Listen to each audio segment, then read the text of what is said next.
Welcome to Soul Rising. We're your hosts, Amy and Erin. We're two everyday mediums who are passionate about taking the woo-woo out of spirituality and bringing it down to earth. So put the kettle on, grab a chair, and join us. Hey everyone, Hello. welcome to episode 12. 12. Episode 12, yeah. Magic 12. Yeah, so exciting. We're back. We took a little bit of a break. We took a week off. We needed it. I think everybody's kind of like needing that.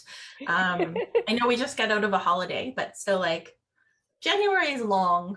Yeah, Amy and I were just talking about how January sometimes feels a little extra longer and like the days feel longer and Yeah. yeah. For sure. And I'm somebody that loves winter, but it's still, Yeah, me too. I can't keep super busy all the time with things and things to look forward to. I find it a bit challenging. I know. It's because you said you love winter too. It just reminds me of this thing like my husband and I sometimes wonder about, because he and I are both winter babies and 2 of our 3 kids are winter babies. And all of us that are born in the winter love the winter. Yeah. And the one that was born in the summer does not like the winter. So it often makes me wonder, like, is there something to that? So you guys, our viewers, let us know. Let us know. Do you think? If you're born in the winter, do you love the winter? Mm-hmm. Like, is that a thing? Just curious. I'm curious too. I mean, I've talked to people that are born in the winter that don't necessarily love it, but I don't know. I love the snow. I love the snow too. It's the same with everything. It's not going to be for everybody. It's the same. Yeah. But I've just found more often than not, like, it's the winter babies. Talk to somebody that's born in the winter, they're like, "Oh yeah, I love the winter." Yeah. So it just seems like maybe it's something. Not everybody, but majority or something. So I mean, I don't know about you, Amy, but I had a blast in that when we got hit with a ton of snow.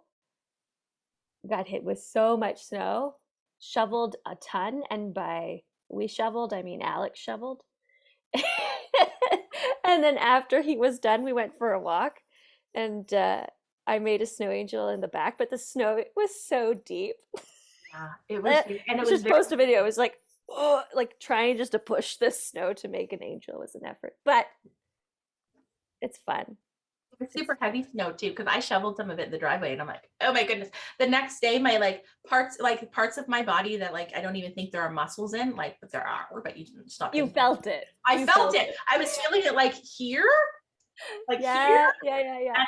And like a certain part of my leg, and I'm like, this is interesting. Like, I didn't even realize, that there's muscles in there working when you're shoveling, but there was. Oh, it's a big workout. Yeah. Some of my best memories are of, like, I love storms. Mm-hmm. So storms, and it's funny, I was reading this thing recently that was like, you're a witch if, and it was not that I put if you love storms, right? And storms are one of them. Right? Yeah. People that really like storms. And I'm like, okay, like, yes, this is like I checked every single box off of every question. I was like, but it's probably not just a witchy thing, but I love storms. Yeah, me too. Thunder, Alex loves storms too. Yeah. Thunder, a good rainstorm if you have nowhere to go and you're just inside. Love it. It's nice. It's nice. Yeah. It's just cozy. Yeah, I love snow. When my husband and I met, we met in January. Our first date was in January. And then about a month later, back on the East Coast of Canada, which is where I'm from and where we lived at the time, there was a big, massive snowstorm. That was everybody called it White Juan, because 3 months beforehand, a hurricane came through the East Coast. Okay. And was called Hurricane Juan, and it like took out a lot of the trees and stuff in the city. So wow. Then this big snowstorm came a couple months later. Everybody called it White Juan, and we got like 80 centimeters of snow in like a day, like less than a day. Yeah. And it shut down the city for a week. So there was, the plows were trying to clear the roads. So like nothing was open. Nobody had to go to work. Well, some people had to go to work, but like most people did not have to go Right, to work. right. Shopping Yeah, well, center. everything shuts down, right? Yeah, like I was in university and worked at a mall at the time, and the mall was shut down, The mall and the was shut school down. was shut down. Wow. And we got snowed in together, and we were together for a month, and he was driving me completely bonkers. Yeah. And like, you need to get out of my space, because it wasn't just me. I had 2 roommates, and they had boyfriends there, and it was like, Oh, it's just oh a my lot. god, yeah, That's too it was much. a lot. It Yeah, was that's too too much. So yeah, it's just funny. It's a funny story. I'll share another time, but we ended up like having this magical moment in the middle of like a major intersection in the city, where we were like standing in the snow, and like the snow was like swirling around. And I remember in that moment, because he had said he loved me before this, but I hadn't said it back. And in this moment, I said I loved him. And I remember looking around and like, this is a moment I'm going to remember forever. You know, when you like take a mental snapshot.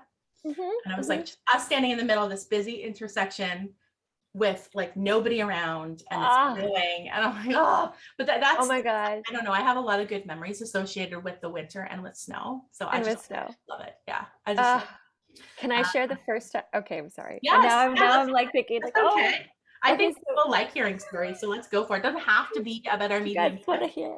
Yeah. Well, I had a similar experience with Alex, where I was like, I'm going to remember this forever. Yeah. We had come back from seeing. So this was the first time he met my parents. This was our first like I love you. So he first met my parents. We went to see the show Come From Away, which is like a fantastic musical. Which yeah. So if you know, you know, it's amazing. Anyways, we went to go see that, and then we went for a dinner afterwards. Or no, afterwards we went for drinks by my parents' hotel where they were staying, and then they had left, and so we decided to stay and have another drink. And as we were like, yeah, we'll stay, we'll have another drink, as we were like chatting, it was pouring rain. Like it just came down in buckets.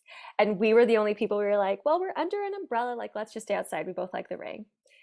And then that's when we said, I love you. And he looked at me and he said, I think I love you. And I was like, I think I love you too. Oh, it's these moments, right? It's funny. We both have like a weather story. A weather story. I love it. Yeah. Yeah, I always have wanted to see that that play in person. Because that's an East Coast of Canada thing too, right? Which is I'm not from Newfoundland, but I am from Nova Scotia. I just never got around to it. And then recently, like probably 2 months ago, I watched it. Is it on Prime? I think it's on Prime. Oh, the documentary. Yeah, they filmed it.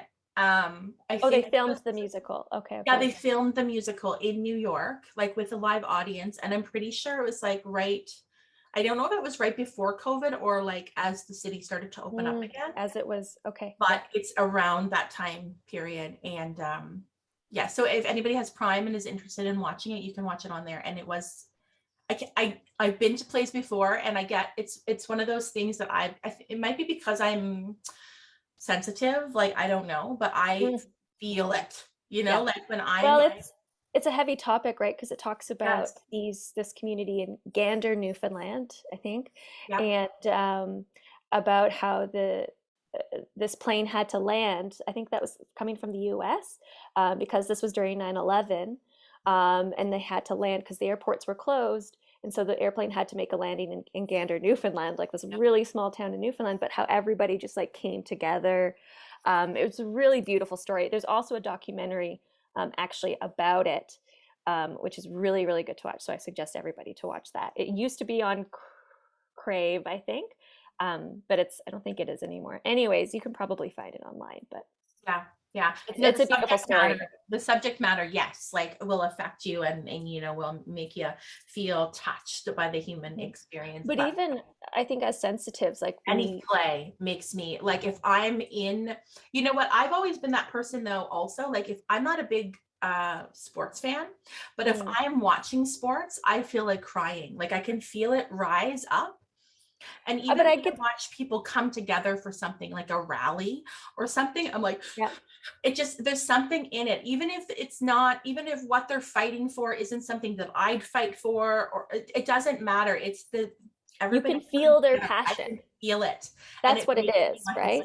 Yes. Yeah. Yeah. It's I And think I get that way too. and sports too. Like even I remember being a little kid and going to my cousin's like baseball game, like little league, and one of the kids, you know, like got a home run, and I'm sitting there. I was like 11, and I'm like, I think I'm going to cry. Like, and I always thought I was a weirdo, but it's just, I think it's just a sensitive person thing that you feel. I think you can just feel what that person's feeling, or like if it's a group of people, right? There's a lot of energy being put Yep. into that, and I think when you're sensitive, you can feel that. I mean, this is going a little bit off topic, but just because we were talking about 9/11, I had visited New York with Alex, and we walked through the 9/11 memorial. What's it Yep. called? God, I feel awful now that I can't remember. Is it just the 9/11 memorial? Is it the World Trade? So, uh, so it's where the World Trade Center, Yeah, I'm not sure what it's called. but there's a memorial there that you can go and see, and it's like it's heartbreaking. But when I walked through that, like I had to sit down. Feel There the was a moment I energy. had to sit. I could really feel the energy. I Yeah. felt so dizzy, physically dizzy. Yeah. And I'm like looking around. I'm like, is anybody else feeling this way? Is it just me? But I had to sit down. Like I had to, because it was just. And I think it's just objects can hold energy, right? And I think that's what we were feeling. Yeah. Yeah. For sure. Anyways, that's a little bit off topic, but we're here to talk about Oracle cards. So we're Yeah, gonna change. that's okay. We let whatever needs to come through come through. That's how we work. Sorry, interruption. We've got No, that's kids at home. We know how it goes. Real life here, no editing. No. Mm-mm. So yeah. So let's talk quickly about the last Oh episode that yeah, we did sorry. together. No, that's Yes, we okay. wanted to talk about Um, with Melissa. yeah. So we did a reading with Melissa.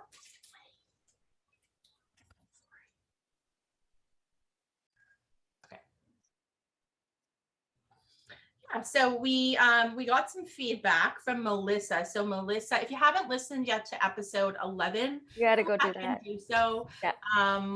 We've got a lot of feedback about it. A lot of people loved it. We will do it again at some point. We will hold another sort of contest kind of thing and do it again.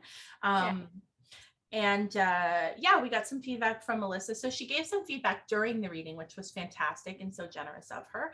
And then she typed out a very detailed review of sorts as well. So I'm going to share bits and pieces of it, but she has given us permission to do whatever we want with this feedback. So we will kind of type it up and put it out onto the Instagram page for this podcast, which is Soul Rising Pod, if you want to read through just all the specifics, because she gave a lot of details. So the reason we want to share this is because you guys are invested because you watched it, right? You listened to it. And there was a lot of things that in the moment she was like, oh my God, like that's profound. Yeah. That means so much. And then there were some things that didn't totally resonate in the moment, but have since resonated. And I think that's really important to talk about, because not everything is going to resonate in the moment. Sometimes it's like we have to talk to somebody else about it, or, you know, we have to be out of the moment, because we have to let it absorb. I know that when I've had readings before, sometimes it feels like an out of body experience when you're having it. Absolutely. What was that about? What did she say? So yeah, so she's reflected since, and then a lot. I think pretty much every single thing made sense. Oh my gosh, just so sweet of her to, So sweet. She's so giving. So I'll just quickly share. It says, thank you to Amy and Erin. I am so thankful to have been chosen to receive a live reading with you two. I was so excited for my reading with you. I never felt any hesitation prior to the day, and I actually felt very sure that it would go well. I didn't give a lot of feedback during the reading, mostly a yes or no, but sometimes not even that. I have quite a few people in spirit, so I was trying to take in all the info and process everything. There were many things I could have validated and didn't at the time. I'm so glad I have this recording to reflect back. She talks about her mind being in overdrive, which is what we were just talking about. That's what happens. I was able to connect so many dots after the reading with pictures I looked at with many other aha moments. So she talks about, we did quickly talk about, we'll share this in detail on the page, but we did talk about somebody that came through Erin described as being like tall and thin, like an uncle. And in the moment, she's kind of like, I don't know. But then afterwards, it made total sense, even down to dates. So we'll share that. You can read that. All that confirmation that, or the validation that she was, confirming. It's absolutely really beautiful. Yeah. So she just clicked so well. She since has felt such an overall feeling of renewal that I really needed. It's like the door opened to me in a personal and spiritual way. Yeah. Wow. And not the first time I feel like you've heard that, not the first time I've heard that from people. Yeah. So I think it's important to talk about like how she didn't feel any hesitation. I always feel like everything kind of, in terms of people coming together for readings, it feels very like divinely led. So I always feel like if you feel like drawn to somebody, then there's a reason you're drawn to somebody. You know, I heard that just recently with somebody who's like, I've had recommendations over the years by friends, and then another friend said something about you, and I was like immediately like, okay.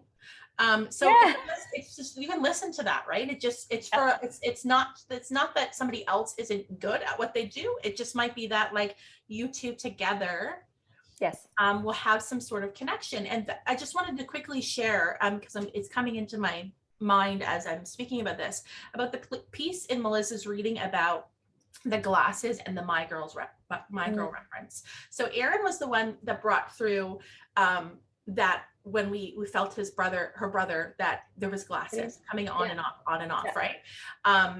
And then he kind of switched to me a little bit and was giving me this My Girl reference. And now that was very, very, very profound for Melissa, because that's literally how she felt about the experience when she lost her brother, and has literally used that reference with friends of how she felt. Again, massive goosebumps as I say this, like arm hair standing up. So but the thing is, I watched that movie and it had a profound impact. You have a connection with it. I remember watching it and sobbing, and I remember thinking about it from time and time, like over the years. And also, it's my go-to movie if I want to sit down and have a good cry. Erin, I don't think you've even watched it before, or you have and you don't remember. When I was like little and I don't remember. Right? So she doesn't have that connection to the movie. Therefore, if he gave her that, she'd be like, I don't even know what to do with this. Maybe she wouldn't even know that it was that movie that he was showing her. Right? Yes. So and maybe he was trying to show it to me, right? And I wasn't being like, what are you doing? Exactly. So I think that just goes to show how it's all connected, and that spirit uses, like I always say, spirit uses our frame of reference. Yes. And that's exactly. That's a perfect example of that. Yeah, right? Exactly. Yeah, absolutely. So, So thank you again, Melissa. I know that you're a loyal listener, so I just wanted to give you a shout out again. Yes. Thank you so much. We just love you. Thank you so much for the generous feedback, as well as being so open to being so open. That's another thing. I don't know if I said that on air or after we got off. I had thanked her for being so open, because a reading that is very fluid is a credit to the sitter. I always say that. I'm like, no, you don't have to give me kudos. I am it's the same for me. I feel like with any reading, really, in terms of my connection to spirit. Yes.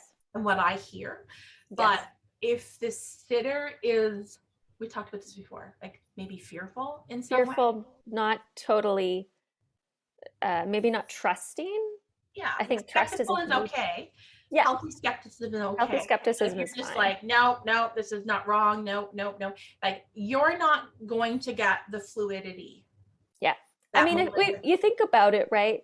It's like having a conversation with somebody. And if you're having a conversation with that person and they don't understand what you're talking about at all, or they're not willing to even like see that perspective, right? And it's sort of just like, then it shuts down the conversation because it's like, well, You're I not can here. only say so much, Yeah. right? Yeah. Yeah, that's perfect. Yeah, that's exactly what it's like. So yeah, I think that our past clients would say the same thing, Yeah. when And open, and everything it's goes really about well. finding about, what medium works with your energy and who you feel drawn to. Yeah, That's all it is, yeah, you know? exactly it. Yeah. That's all. Yeah, you can trust your gut. Trust your Um, gut. yeah, and so Melissa had that feeling leading into it, like, yeah, I think this is going to go really well, and I feel really comfortable, even though she didn't really know us at all outside Which of is a listening to huge the podcast. compliment. It's a Huge compliment. huge compliment. Yeah. Compliment. Yeah. Yeah. So what do we think about pulling a card to start Yeah. this Yes. process? Because we are going to talk about reading oracle cards today. So I know many of you listening are interested in this kind of topic, and I always say that oracle cards are an extension of they're external validation of your own intuition, but most of us we trust things external to us, right? So we're like, oh, the card told me. It's like, okay, but really it was your intuition that chose that card. So it's a way to help build that relationship with your intuition so that you can trust it. Yeah. Which is really all we do as mediums, right? I think we just help build that relationship that they already have with spirit. It's supposed to be. It's supposed to be about empowering you. Yeah. For that relationship as well. Now, this deck that I'm going to pull from is not a deck that I'm going to talk about interpreting, but I just felt nudged again. I was like, nope, you need to do the weekly guidance with this deck. So I'm going to do that, and Erin's going to do her thing, and then we're going to talk about reading oracle cards and just kind of symbolism and all that kind of stuff. Messages. If we have time, we'll talk about tarot. If we don't, we'll talk about it another day. It's a big topic. We also have a good friend of ours who is a tarot reader, professional tarot reader. Yes, Emily. We've spoken about coming on. Shout out to Emily Thornton, all the way across the Atlantic in England. She's a fabulous tarot reader. So we've talked to her about having her come on one day to talk about this. Yeah, we have to. We got to do that. So we're not giving you a choice, Emily. She's gonna be like sitting on the train one day listening to this, like, what is going on? They're talking about me. So funny.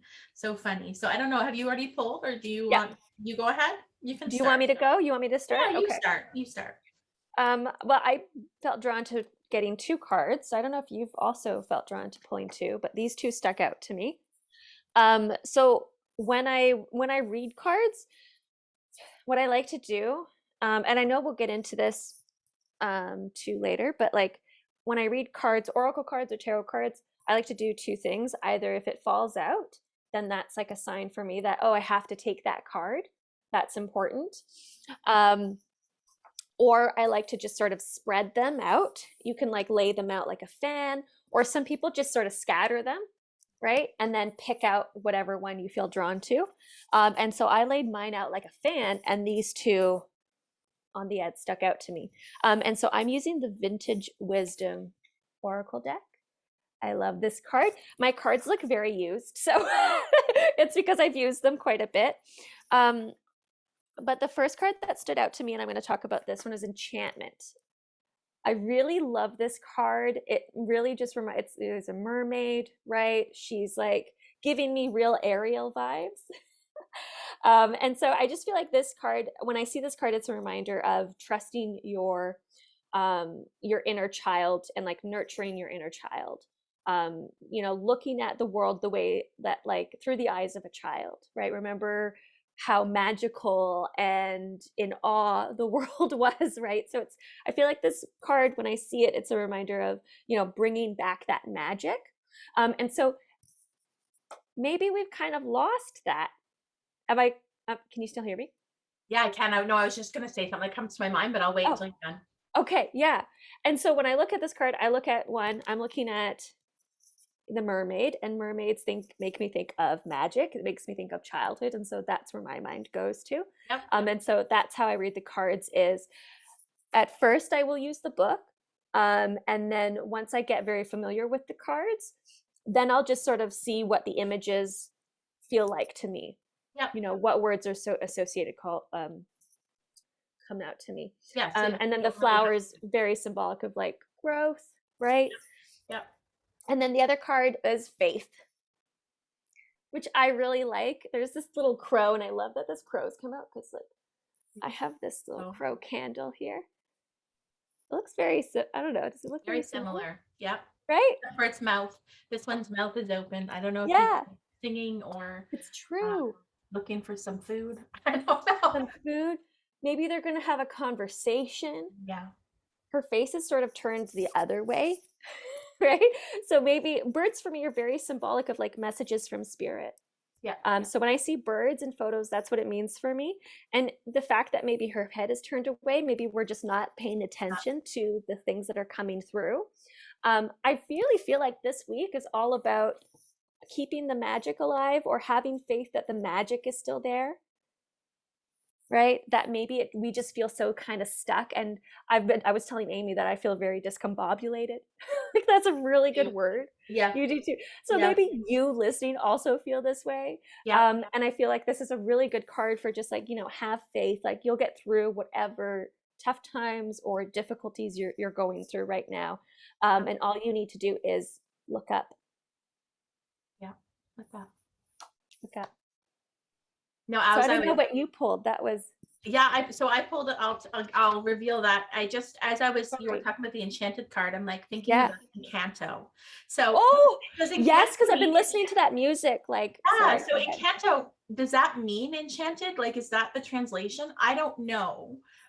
However, you were talking about kind of losing the magic, and that's what that story was about. Everybody almost became burdened by their magic. Yes. And they lost the true essence of it. Like they were too in it to even see the gift of it. And so that's why the candle was burning out, right? Like, because they weren't seeing their magic from that perspective anymore. And she was the one that was really helpful in showing them again. So that's what I was thinking about as you were talking. And I'm like, that's really perfect. Cool. And because that movie, everybody knows about it. Right now, everybody's talking about it. It's a perfect kind of analogy so that you can think about what we're going through collectively right now. Like the candle is our perception is the candle is burning out right now. Mm-hmm. You agree? Yeah. Yes, 100%. 100%. Also, I looked up what Encanto means. Oh yeah, you did. I looked up what Encanto means. It's charm, but Enchanted is in there. Okay. So you can translate Encanto from the Spanish to mean Spanish to mean charm, or think of its allure or enchantment. Okay, so similar. I don't know why. I was just like, I think that has a similar feel or meaning. Yeah. Charm, glamour, spell, delight, joy. Yeah. So it's about like seeing, and it makes sense. Like we're talking about being the sensitive person. And I've done a few different recorded readings in the last little bit, talked about, I've literally used the term, we've all heard that your sensitivity can be a blessing and a curse, right? And from my perspective, and I think that's really kind of what we're talking about right here. From my perspective, I used to view it that way. I was like, oh, I'm so cursed. Like, why do I have to feel everything?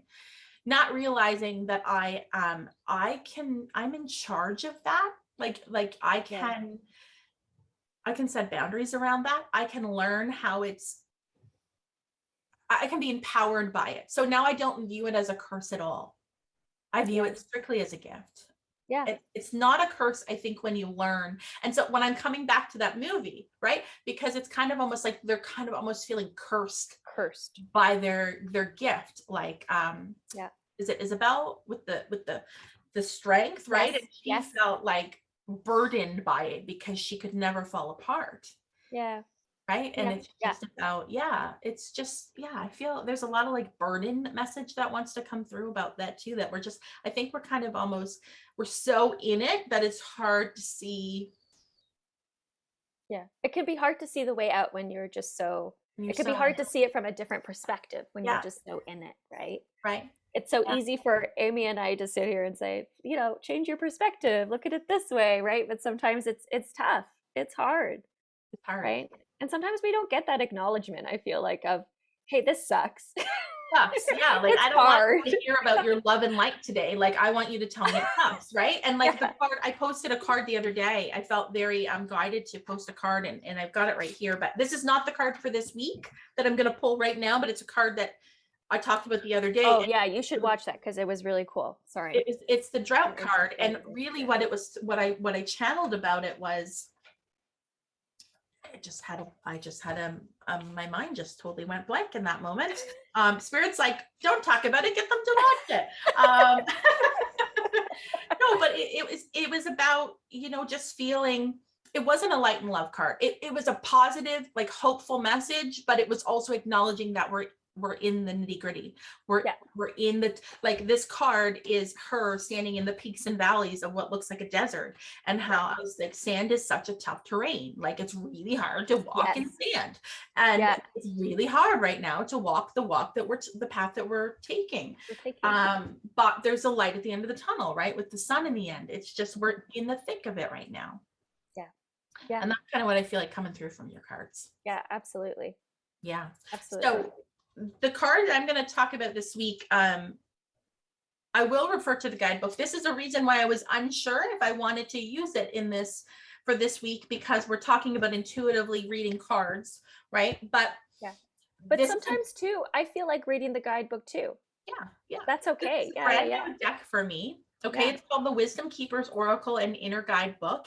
It's the 64 Faces of Awakening. So each card is labeled 1 to 64. I've talked about gene keys and human design before. If you're somebody that and maybe we'll do an episode on and something like this in the future. Yeah, we should, because I'd like to learn more about it too. Yeah, if you're somebody that's interested in either of those things, there's 64 gates or 64 keys, and that's what these faces represent. So it's the face of each. So the card that I pulled for us this week is Gate 49, which is Revolution. Ooh. Talk about being relevant. Yeah. In Canada this week. Right? And so I'm looking at the card before I even go to the guidebook. And so she's a beautiful lady, right? She's got, looks like a butterfly here on her forehead. Also looks like maybe a keyhole. Oh, true. And then I noticed down here in the corner, it looks like there's a little cat face. And I'm like, I love the detail and the colors. And that's what I love about different like oracle cards and even some tarot cards. There's like so much imagery too that's going on that you can just you can spend a long time looking at this. But look, as I'm looking at this, I'm like, oh, how interesting. The butterfly to me kind of represents transformation, also a little bit of freedom through the process of transforming. And then also the keyhole is in her third eye. Isn't that interesting? Right? Yep. Right? That's where your intuition, your mind's eye, where it all kind of comes through. Yep. So it's almost like the key to revolution is within you already.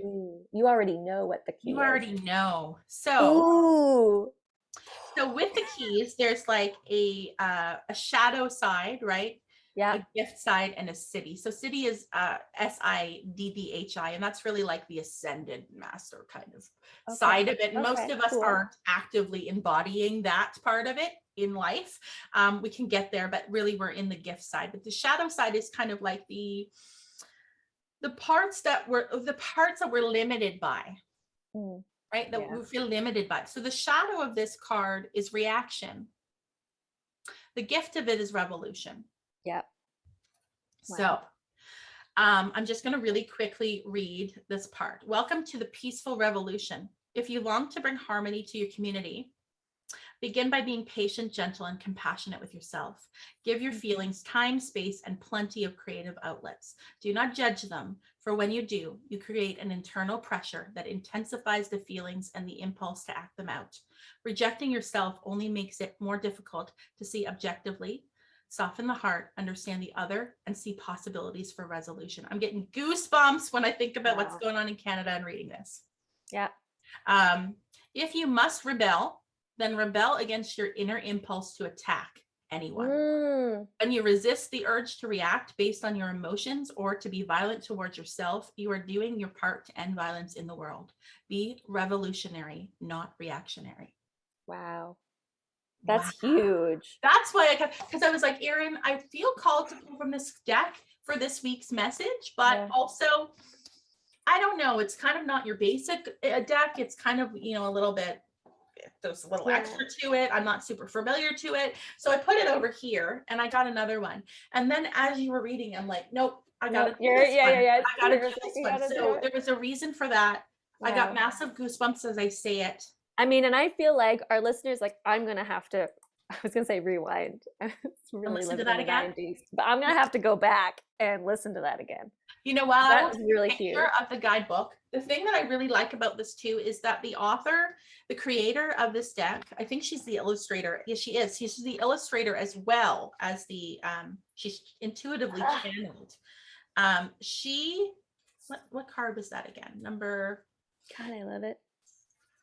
I don't remember what card that was again. What number were you? I wanna 49. Okay, so I am going to take a picture of the guidebook because what she's done is she's giving questions for contemplation. She's given that little paragraph that I just read out loud. And then there's also a story. So she is intuitively channeled a story about this face and what her story is. And this is how my mind works because I think we talked about this before, how for me, my connection to spirit gives me a lot of metaphor and a lot of analogy. And I think you do too. And the reason for that is because then I'm like, oh, okay, I get it. Because it seems more like, it seems more relatable. Break it down so that we can. I get it. Okay. And this deck does that because she gives this backstory about this face and how she's gone from the shadow of reaction to the gift of revolution. So I will share that on our page after this episode goes live this weekend. Yeah, please do, because I feel like that's such a really powerful message in that. That's an example, right, of me intuitively going, yeah, you know what, this has to be spoken today. And then going, you know what, I got in my head. No, because I don't know well enough, and I'm trying to teach people how to read oracle cards, and I don't want to refer to the guidebook. I know. Yes, that's we get so in our head. It's true. Yes, that's ego talking. And then it was like, nope, go back. And I listened, and I went back, and it turns out there's a big message, relevant message that needed to be heard. 100%. 100%. Yeah. And I can see how it relates to your cards as well, because it was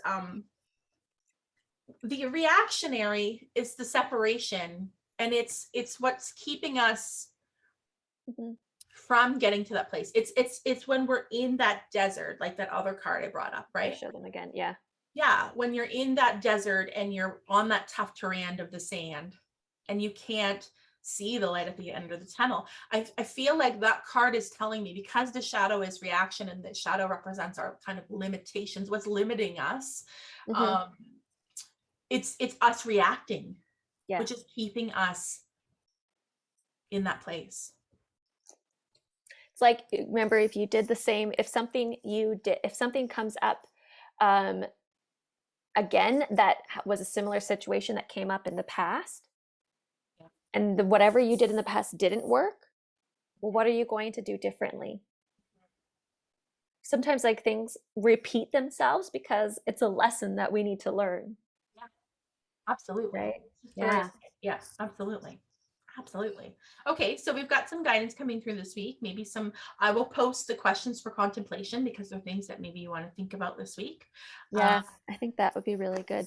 So I think it's just validating that we're all kind of in this place. We all are, no matter who we are or what we're doing. We're all kind of feeling absolutely kind of off a bit, right? It's the time of year. It's what's going on in the world. It's us just kind of being exhausted with current situations, all of those things together.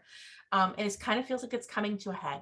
And what I'm seeing is like a path, right? And it's like, you can take this path or this path. You can take this reactionary, like fight, war, separate kind of path. Right? Like, let's just separate further. And that's honestly, not to get too like political or, talking about the sea or anything like that. But I feel like that's always been the point, though, in a way, evolutionary wise. Like, I okay, would agree. are we going to let this divide us further? Or are we going to allow this to bring us together? What are we learning? It's almost like we've been put in this like on the job training for the last 2 years. And it's like, okay, what have you learned from this? Yeah. Yeah. What are you going to do about it? Are we going to take a path? Are we going to go down the same road that you've been there before, but it's familiar? Yeah. Right? So there's safety and familiarity, but is it really what you want? I don't know. We could talk a lot about that, but I know. Yeah, we could go down the rabbit hole. Yes, yeah, we could. All this stuff. Right? And it's relevant to all of us, and we all have different opinions. And I think at the end of the day, you know, and I think that card kind of spoke to it. We can be respectful and disagree. Yeah. Right? I feel like we all kind of have to check ourselves right now. That's what I'm hearing. Check yourself before you wreck yourself. That's something that Spirit tells me sometimes. Check yourself, Amy, because I think we talked about this before. I can react because sometimes I think it's a sensitive person thing to kind of run both ways. Yeah. For me, I can react quite quickly because I'm passionate. So I can get really upset really quickly as much as I can get really happy really quickly. It's like me. I always have to remind myself, respond, don't react. Because when you're reacting, you're coming from, you know, likely a place of ego. Yeah. Right? Yes. Like absolutely. You're feeling defensive, you're feeling hurt, whatever it is. And that's okay to feel that way. But when you react, you're not taking a moment to think about where it's coming from. The response is more of there's a wisdom in learning to respond. Because then you're taking it to go, okay, yeah, I'm really ticked off, but why? And is this worth the fight? You know, all these different questions you ask yourself. Yeah. There's wisdom in it. And then you come across more, I just think people are more willing to listen to somebody speak than somebody who's like reacting. Absolutely. Who was it? Oh my gosh, this amazing judge. She was judge. Oh my gosh, it's gonna bother me now because she was amazing. She's from the new Ruth? Yes, Ruth Bader Ginsburg. Yeah. That's what I see in my mind's eye as you're talking. First thing was I hope she's not talking about Judge Judy. And then I saw what does Judge Judy say? But Ruth Bader, I remember I was watching an interview with her because she had friends that were, you know, from all different political beliefs, from all different beliefs. Yeah. And she would always say, like, you know, I can still be friends with somebody, but like, there's a difference between, what is it, like arguing with the person, right? There's a difference between like arguing with the person or like having an actual discussion. There is a difference. She was like, I can like put my point across without yelling at somebody. Yeah. She's like, I can make my point heard without like, you know. I think that's something that we really as a society need to learn, because I think that most of us, myself included, like I'm calling myself out here. Oh, 100%. Most of us feel defensive if somebody else has a different opinion sometimes, because then we go, oh, well, maybe I'm doing something wrong. Like that's what our ego I'm doing something wrong. You're not hearing me. I've totally because you done would that. Agree with me because I'm right. Right. Yeah. And I know. And that's something I think collectively we all really need to learn, because I've noticed that a lot. Like I'll say I'm doing something and then somebody else will kind of get, and like if they get defensive, and it's like, I'm not saying I'm doing what right for you. I'm doing right for me. Yes. We need to learn this. Absolutely. And maybe we could think about big picture, like maybe the situation we're in right now is trying to help us learn that too. Yes.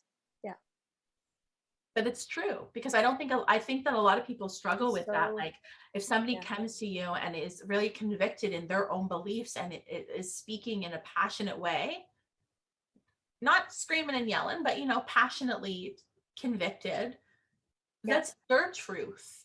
It doesn't have to be yours. If you don't agree with it, it's not saying that you're wrong. Right? Yeah. I believe it. You know. So should we talk about Oracle cards? I don't even know how long we've been recording, because I think we've been I think we started 40 around. minutes? Has it Okay, been 40 minutes? that's I good. don't know. Well, Let's you listening, watching this, has it been 40 minutes? What does it say on your screens on your devices? Let's see. Am I close? Somebody let me know. That would be pretty cool. Yes, really cool. Oracle cards. Oracle cards. So I'm going to show you, for those of you watching the video, you're going to see it. Those of you listening, I will tell you.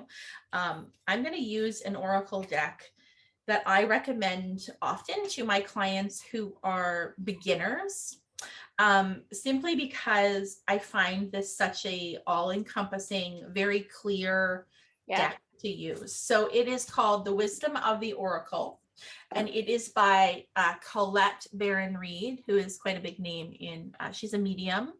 I believe she's Canadian. She's from Toronto, but she has dual citizenship. That's right. Yeah, I think she's in Canada right now. I follow her. I'm pretty sure she's in Canada, like spending the winter here or something. But Colette, give her a shout out in case she ever listens to us. Maybe one day. But I really like a lot. I have quite a few of her decks. This is my favorite of hers, I would say.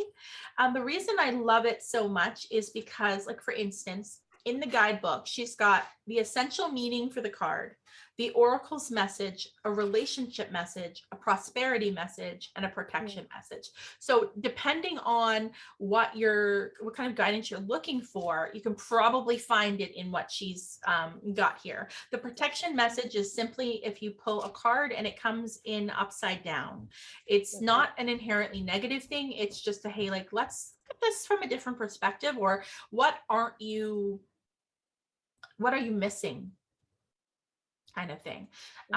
So that's why I really like this guidebook, because it gives you an all-encompassing view of like anything that you're kind of looking for. It's going to give you that, because at the beginning, I know, like, you're going to want to like read the guidebook like it's the Bible, and that's okay, right? But eventually you will get to the point where you won't look at a card and you're not having to listen to everything from the guidebook. You can kind of intuitively, I'm trying to find a card that is really... the thing that comes up too, like, even when I pull cards for people, like, I'll usually I'll say to folks, like, just because I'm also saying this, if something else comes to your mind, go with whatever's coming to your mind as you're looking at these images. I actually know a few therapists, like psychologists, that use tarot cards and oracle cards in their practice, particularly with youth.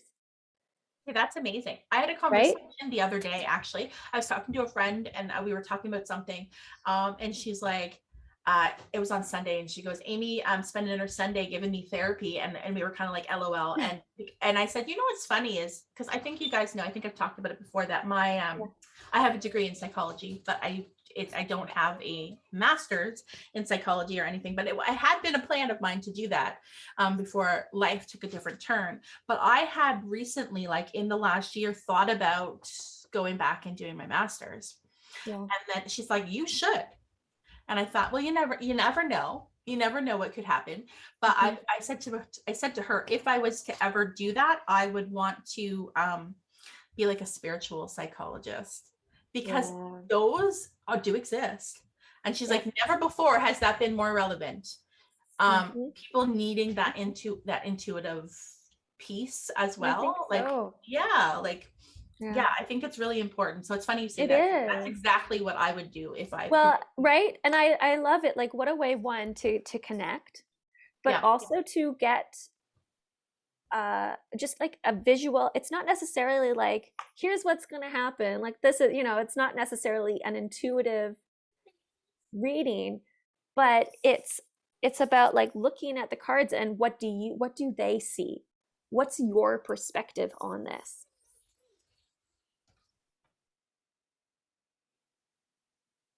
So do we want to quickly like just kind of talk about some imagery on cards, or? Yes. Okay.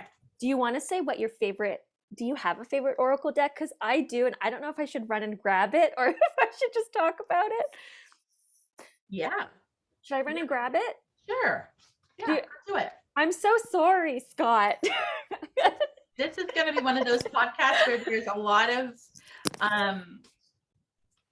where we pause or where something happens, and that's okay. This is real life.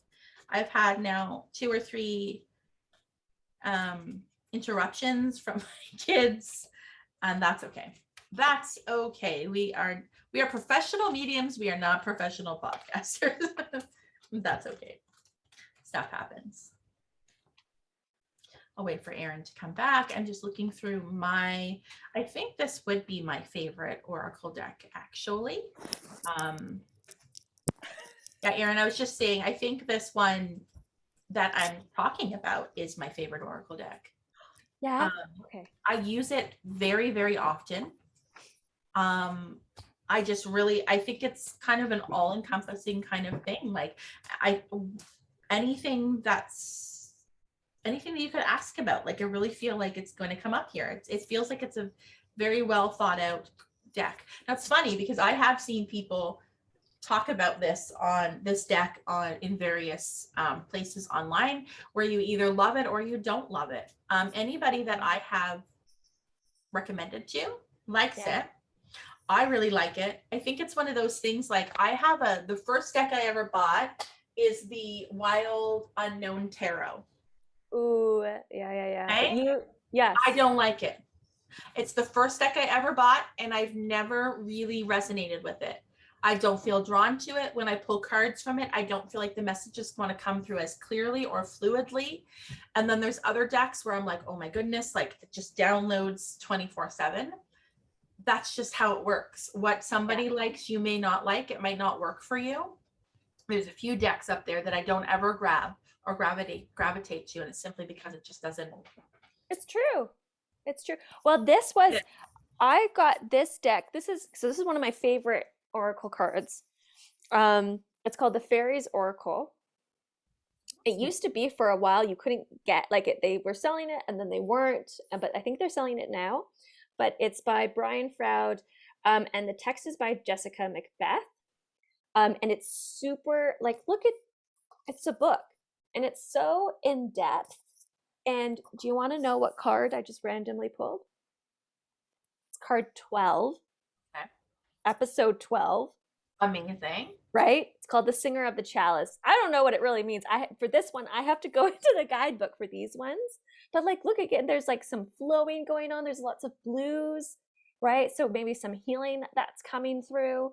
When I'm looking at it, I'm seeing yellow, so creativity. That's just how I interpret yellow and the blues. It looks like water to me. It looks like water. Like something's underneath, almost as if something's been hidden, right? Like under the depths of the ocean. And it's, when I think of chalice, I think of something that we're seeking, something that we think is the all-knowing. And look at this too, the keywords with it. So I like this because this guidebook, it divides it very similarly, like the ones that you were first describing in the beginning. And I'm sorry, I forget what they're called right now. Oh, the gene keys. The gene keys. Yeah. So it's like a shadow kind of thing. Yeah. So it talks about there's it's called The Singer of the Chalice, card 12, which is really cool. But then it's got keywords. So it says trust, which is interesting, right? Because we pulled the faith card. Joy, patience, creativity, which is cool, right? Without really knowing this card. Hope and miracles. So it has keywords, and then very similar to the gene keys, it tells a story very intuitively about what this card could represent. And I think what they also did is they showed these cards to people, to a test group, or I guess, or a group of people, and they asked them, what do you see when you look at these cards? And so some of it, there's images because it's a fairy deck, but what I also love is the fairies in some of them, they're very typical. Okay, so if you're seeing this, you're just seeing wings, very whimsical, fairy-like. But then we have this other card here, which looks like a nature spirit, green wings, doesn't look like your typical fairy. So that's why I love this deck. Anyway, so it tells a story at the beginning, but then it goes into similar to a shadow side, but it says reverse. So if you were pulling these cards, they have and it comes out reverse, you can read the reverse card to it. Yep. And then it just says, you know, what it means in a starter reading. So like the upside to it. Right. But it's really, really cool. I just love how in depth they go into, and I mean, I think the images are beautiful. Beautiful images. Yeah. Really beautiful. Yeah. I really like the images of this deck that I've been talking about, the wisdom of the Oracle. Right. So like, for instance, this card I pulled, card 14, it's called Truth Be Told.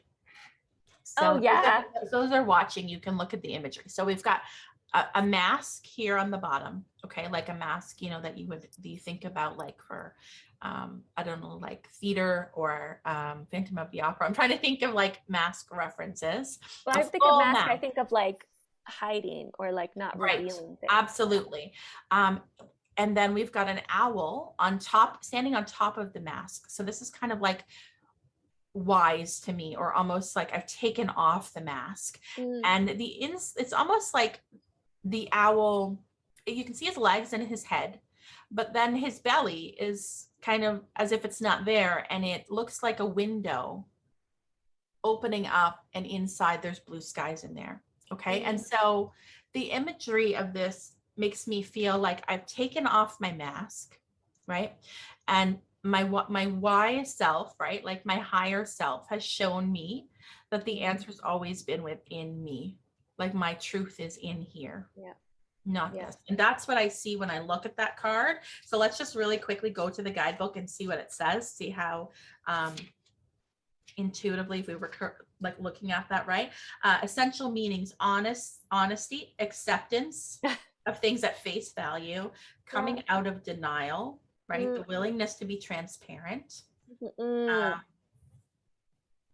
Wow. So interesting. Oh, but like, listen to the Oracle's message, because I do feel like there's a reason that I chose this card to talk about, because it's similar to like what we talked about with the Revolution card. There is the truth, which is the essence of a thing, and then there is a truth, subjective according to the philosophy of the adherent or the believer. This is not a time for debate about which truth is truer. This is a time when you are called to right? This is a time when you are called, literally what you like, what the heck, right? This is a time for when you are called to proclaim your truth out loud and be willing to be transparent, honest, and open in your communication with others and with yourself. Nothing less than surrender to what is. Peeling off the layers of denial that kept you tied to an illusion will set you free. Be authentic and gloriously flawed, and spirit will answer with miracles. You just said miracles. And I said miracles in the card, Yeah. So this is an example of when you're in, like, because you don't even have to like blindly pull a card. Like you can, I mean, just what I did. I just like looked through, and I'm like, which card do I feel intuitively led to talk about right now? Stands out to and you, it was because you haven't memorized that book. Just like I have not memorized this book. Look at I have not. I have not memorized this book, because this is a deck that I use so often, but I'll also be honest that I've never pulled this card ever, which is maybe another reason why I was drawn to it, because I'm like, oh, I'm gonna talk about this one, and I really love owls, right? But I haven't memorized it. When I pull a card for a client from this deck, I usually just look at it and I'm like, what is this trying to tell me? Right? What is this trying to tell me? What do you think when you look at this? This is go the distance. So it looks like there's like a desert behind. There's like a little look at the sand reference too, Amy. There's sand reference there, right? It looks like there's some peaks and valleys in it too. But you're definitely leaping over. And there's a cheetah. There's also like one of those racer check flags, which makes it almost like a sense of like you're almost at the finish line. You're almost at the finish line. And you're not even running anymore. You're leaping over it. But look at the body of the cheetah. His backside is almost like dissolving, as if he's like losing form. It's interesting. I'm trying to interpret that further. And maybe whoever is, if you're watching this, what's coming through to your... It's reminding me of manifestation. When you bring an idea that's not form into form. Yep. Oh, I see that for sure. See that too? Yeah. Yeah, so cards like this you can just intuitively read, and then like was evidenced in this card, we intuitively read it, then we go to the guidebook, we're validated, right? And this is actually a really good way for you to go, okay, like, so my intuition works. Yeah. You know, like, I'm right. Yeah. Yeah, it's like, oh, okay. And this is what we mean by your intuition leading you to something, and your intuition telling you what it means. And it's also probably going to be super relevant for you in your lifetime, in your current situation. But also, if, like, for us, our intention was to pull for the collective as a demonstration, and both and your messages as well. Every single card that came forward was relevant, extremely relevant. You can't make that stuff up. Yeah.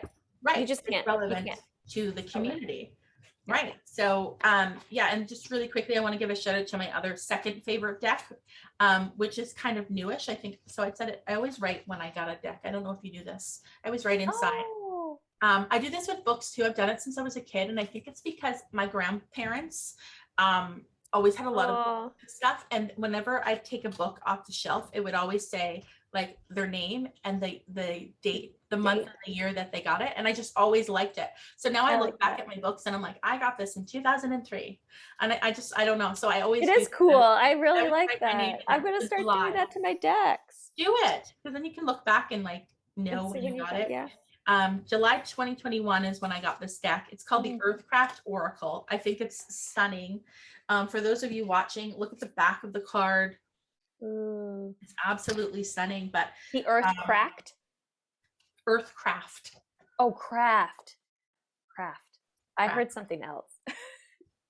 Oh, sorry. Maybe it's just the way I'm speaking. No, that's okay. Could just also be me. No, it's probably me. Sometimes I've noticed that when I'm like making a story on Instagram and it does the captions, it doesn't always say the right word, and it's because of like I haven't pronounced it fully. Oh, well, that happens. Announcement, yeah. But I just wanted to quickly show a card and talk about it for a moment. Okay, like this one is Rise. Okay, so we've got Rise. It's card 22, which okay, this is a shout out for me, and I know it is, and I'm not going to reveal yet to you guys why, because it's something that I've yet to announce. But I will share with Erin. So 22 is actually my favorite number. 22 or 222, my favorite number. And obviously we know we have Rise in my name, because I am the Intuitive Rising and this podcast is Soul Rising. So this is actually extremely relevant for me in another way, and it relates directly to 22 as well. So I'll share with you guys in time once I've launched what I'm launching. But yeah, so this is the Rise. You know, you see her and she actually looks like she's been cracked a bit, like down the center, right? Like she has, it's like rising from the phoenix, right? Like the phoenix from the ashes. So it almost like she's her skin is also beautiful. Dark, but it also looks like, you know, a bit like ash, like maybe representative of the ash. Like she's rising above. Yeah. And she looks like she kind of has bandages on her arms, but I'm not sure. Oh, it's almost like cloaked in fire. Do you see that? Yeah. Yeah. You know what this also reminds me of is that movie. I don't know if it's this first or second, but the Hunger Games, when she has that fire dress on. Oh yeah, you remember that one? Yeah. But anyways, the symbolism on this is she's open. Look at her body language. She's open. She's like, come on, I'm ready. Yeah. Come at me. She has risen. You can't bring me down. No, she's risen. She's like she's surrendering. She's receiving. She's like powerful. I also like this message because sometimes when you think of the divine feminine of you know, being open to receiving and surrendering and focusing on our intuition, we cannot always think of that as powerful because we think of the masculine as powerful, but this is so powerful. Wow. So powerful, right? Like for her to look like she's been through the you know, flames of hell, and she's like, come at me, I'm open. I'm totally well, and that's always the message, right? The phoenix doesn't rise from nothing. The phoenix rises from the ashes. Absolutely. You've got to go through the tough in a stuff. way. You've got to go Yeah. through that. And the other day when I did that message with the Drought card with that as well, I talked about the duality of life and how like that's what life is. And Yeah. that's what we are. We are complete. There's duality. That's what humanity is. Mm-hmm. Right. And it's just about blending them or knowing that there's good in both. Like there is good in the dark. Yeah. It's good in the shadow. Totally. Like, when you think about that shadow, we don't learn the gift until we've recognized the shadow. Like we can't get to the gift without the shadow. That's true. Right? We only right. really There's always duality. There has to be balance. Yeah. There has to be balance. And so this card, just really quickly, it's time for an awakening. The traumas, wounds, and heartaches of your past are over now because you have been brave enough to confront them and burn them down. Now you are standing on the fertile ash of your past, ready to rise. This is a card of realignment and self-development. This card is a stick for those looking for new love and friendships. Wow. Yeah, but also the right people are waiting for you to rise and greet them with an open heart. We talked about her being open, right? So this is just how you can intuitively look at a card, go, okay, this is speaking to me. What is this trying to tell me? Looking at it. Yeah. Intuitively interpreting it. That's all it is. So then here's a good exercise, right? Get a deck. Pick a deck. Pick a deck that you are called to. You don't have to be the ones that we've used or recommended. These are ones that we're called to. There's also, what do you think of that? I feel like it's a myth, but where, your first deck has to be given to you. Well, my first deck wasn't given to me, so. Yeah, I think it's total BS, but. One thing I do believe in. For me, it's not how I would view it, but that's for me. No. Yeah. I think that any of those things are kind of like up to interpretation. Yeah. Say like superstition kind of things, right? Yes. And sorry, I didn't mean BS to offend anybody. I just no. It's not. But at the same time, that's your truth. That's what you think. Doesn't mean that somebody else. It's true. Right? That's what I'm saying. Yeah. Yeah. No, I love what you're saying. I think that's really good. But one thing I do want to point out is I don't have a problem even getting a secondhand deck. I do have a couple that I have purchased from somebody else or done a trade with, and I think that's fine. But I do the same with a secondhand deck that I would do with a new deck. And that is when I go through the brand new deck, I physically touch each card. So that my energy is then in that. So if somebody else uses my deck, I mean, nobody else ever uses my deck, but but if somebody did, like if my daughter or something wanted to go through and do a reading with a deck, I would then just put my own energy back in. Yeah, absolutely. Yeah. So and there's no right way. There's no right way to shuffle. I used to be very embarrassed of my shuffling because I can't do all the fancy shuffling. I just like shuffle, right? Like, but it doesn't matter. No, don't worry. How you shuffle or how you pull the card. No. You have to figure, and it's the same, it's what we've been just talking about the whole podcast, is you have to figure out what works best for you. So if you think, you know what, I want somebody to give me the deck, or I would like it to be given, that's fine. That's what you'd like to do. You have to go with what you feel drawn to doing, go about it, what works best for you. That's just it. Yeah. But when you're drawn to, listen to that, pay attention to that. Yeah. Because just like being drawn to a medium, you're going to be drawn to a deck. So if you go online somewhere and you start looking at decks, something will speak to you. Something will speak to you. Something will jump out. Trust that there's a reason for that. Yeah. And even if you don't look at it right away, because I didn't look at these Fairy Oracle cards right away. I was like, felt intimidated looking at it. I was like, this is intense. But, I think there was definitely a reason, because I pull them out whenever I feel like I definitely need them. I need that little, Yeah.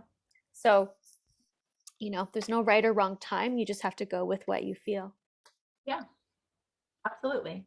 That's what all of this is about. But, I think that we both like Oracle cards, and Mhm. I recommend them to a lot of people that are wanting to work kind of in this new, developing more of a relationship with their intuition, where they are actively seeking, like listening to their intuition. This is a really good way to do that, because as we've just shown, you can trust it. You can Yes. pull the card however you want to pull the card, interpret it, and then if you want to go to the guidebook to validate what your intuition told you, it likely it will.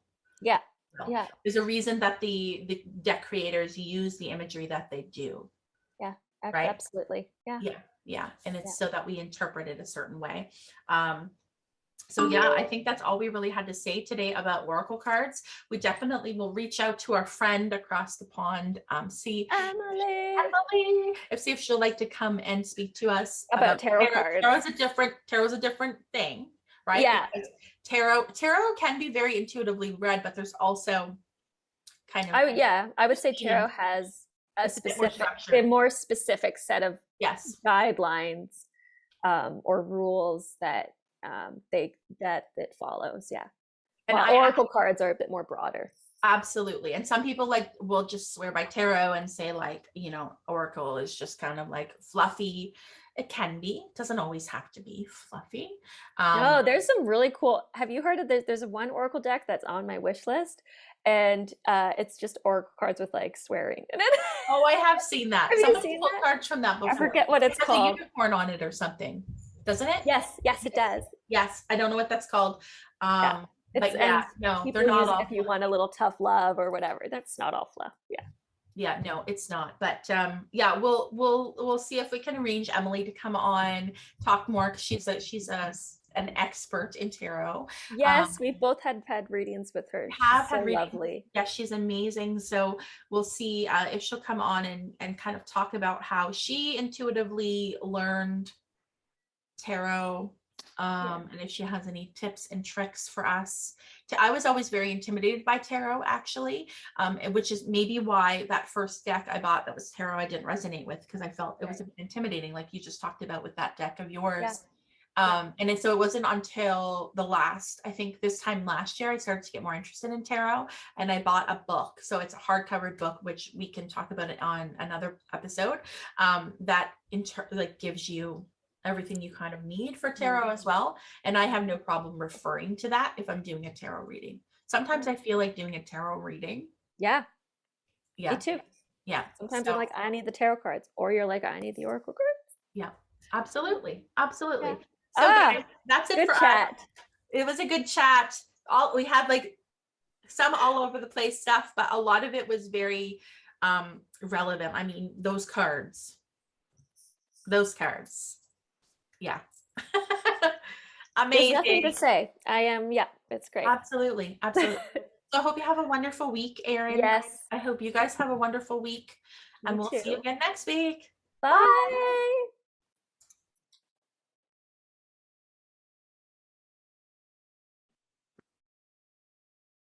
If you like what you're hearing, don't forget to give us a 5-star review on Apple Podcast, and tune in each week as we dish on all things spiritual.